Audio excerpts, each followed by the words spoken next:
Look at these two plants right here.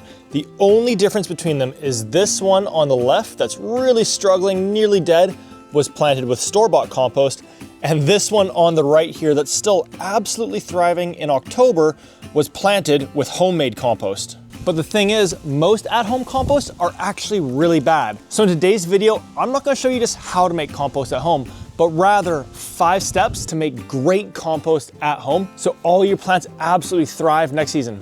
And the reason why almost all compost at home stink, have flies all over the place, is because they don't have the right inputs. So step 1 is to collect your materials. So starting in the kitchen, pretty much anything can end up in your compost. Things like eggshells, leafy greens, coffee grounds, banana peels, those are all amazing compost inputs. But there are a few materials that you'd want to avoid, and those include meats, oils, and dairy products. These do end up breaking down, they just take a lot longer, and as a result, end up attracting pests, rodents, etc. So for those 3, I just put them directly into my garbage.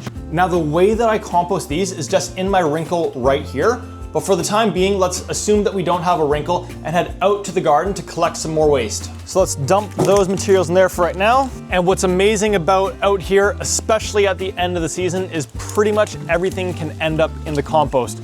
So all of these asparagus fronds behind me, they're about to die off, so we can use them as a great material. The beans right behind me are all done growing for the season. We can utilize those. And this whole bed of tomato plants are on their final legs. They're dying off as the temperatures are getting cooler.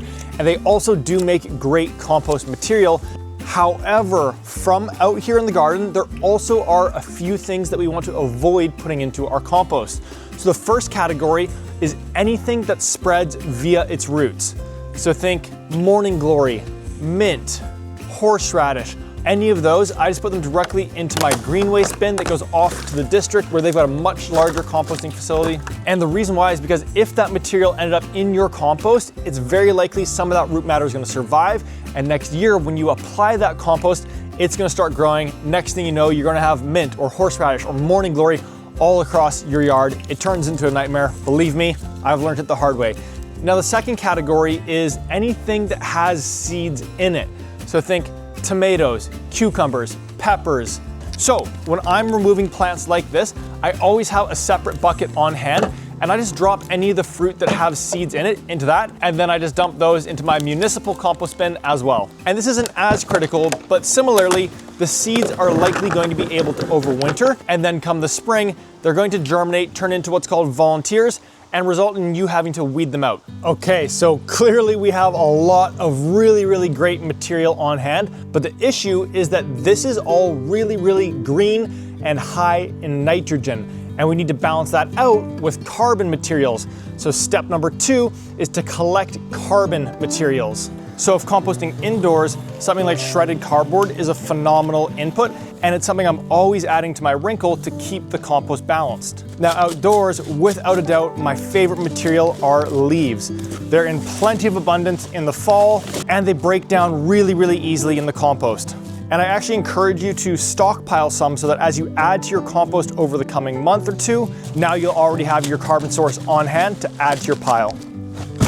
All right, so you now have all of the materials that you need to be making really amazing compost at home. So moving on to step number 3, that is to chop and combine your materials. Now getting started with chopping, all that we want to do is any of our larger stems, chop them into smaller pieces. And the reason why is because each time that we chop up the material and break it down into a smaller piece, 1, we're opening up new surface area for the microorganisms to be breaking down, so it's gonna decompose more quickly. And 2, we're gonna end up with a more consistent finished product. So there's not gonna be any huge chunks in there. Everything is gonna be a more similar and consistent size. Now, of course, as you chop up that material, just toss it into wherever you're doing your composting. And on that note, you definitely do not need a 3-bin system like what I have behind me here, or really any structure for that matter. You know, before I had this in place, I was composting literally just on the ground in this area with no structure around it. So you could do it in a 3-bin system like this. You could use one of those black barrels that are very common, or you could use nothing at all like me at the beginning of my composting journey. So what's way more important is that we're following the principles that we've been going through in this video. Now, once you've done a few inches of nitrogen material, you're gonna layer that with now a couple inches of your carbon material. So all you need to do is grab your leaves or whatever carbon material you're growing with, and then just add the exact same amount. So you're looking for a 50-50 split between nitrogen materials and carbon materials. There we go, so we've got nitrogen down below. Now we've got some carbon materials up above. This is turning into great compost. Now simply repeat that process with the rest of the materials that you have on hand, just rotating back and forth between a layer of nitrogen materials followed by a layer of carbon materials. And you might be wondering, why have I been doing all of it on just this one side of the bin? Why haven't I been putting any of it over here? Well, for that, let's fast forward a few days for our next step. Okay, so it's been about 4 days since we started this pile back here, and as you can see, the thing that really stands out right now is that it's already consolidated in size quite a bit. When we started it, it was going up to about the top of the 3rd board, and now it's down to only 2 boards. And the issue that that creates is that over time, that pile is just gonna get more and more consolidated and push out all of the oxygen, and it's gonna result in a really wet, soggy, and stinky compost pile, which I'm sure we've all experienced.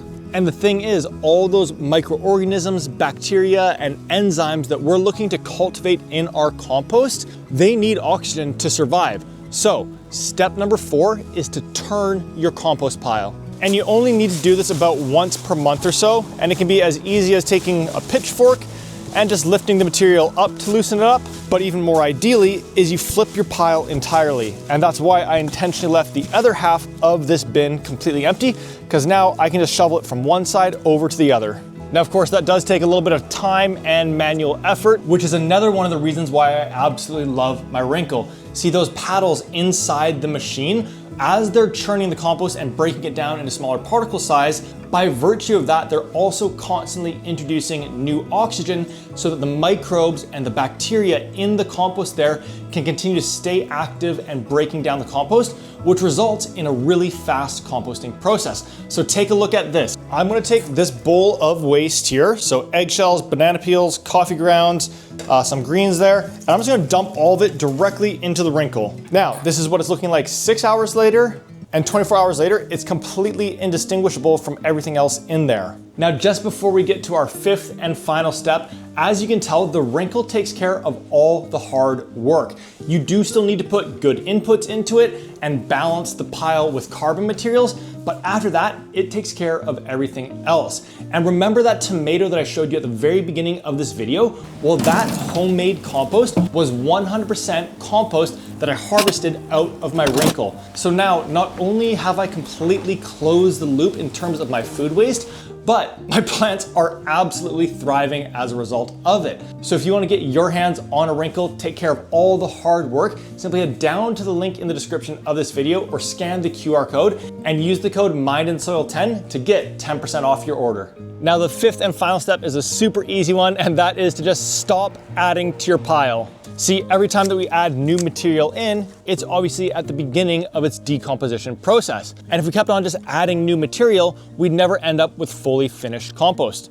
And with any new material that you collect while that pile is finishing its composting process, you could just start a new pile. And again, since the structure doesn't matter, you could do it anywhere that you have a couple of feet of space. And the last thing that you're probably wondering about is, Jordan, when is the compost ready to use? And the reason why I'm in the forest is because what you're looking for is something that resembles the forest floor. So it should be dark chocolate in color, a little bit spongy when we squeeze it, only a few drops or no water dripping out of it, and taste, I'm just kidding. From a scent perspective, it should have that nice earthy scent to it. So the compost in this bin here, super nicely broken down. The compost in this tumbler over here, it's looking really nicely broken down. Maybe a little bit dry, but really nice. And with my Wrinkle compost, since it breaks down in about 24 hours, but is in a smaller area, about once per week, I'll harvest it, and I honestly just apply it directly onto the top of my beds. I haven't had any issues whatsoever with any pests or rodents. And the best part, of course, is as it continues to break down over the coming months, all those nutrients become available for the plants and they end up putting on tons of beautiful growth, just like that tomato that I showed you earlier on. So that's how you make absolutely great, phenomenal compost at home. And if you want to get your hands on a wrinkle to help you out, take away some of the legwork and the hard work, then simply head to the link in the description of this video or scan the QR code on the screen right now and use the code MindandSoil10 to get 10% off your order. I seriously could not imagine life without this thing now. That's all for today, folks. I'll catch you on the next video. See you then.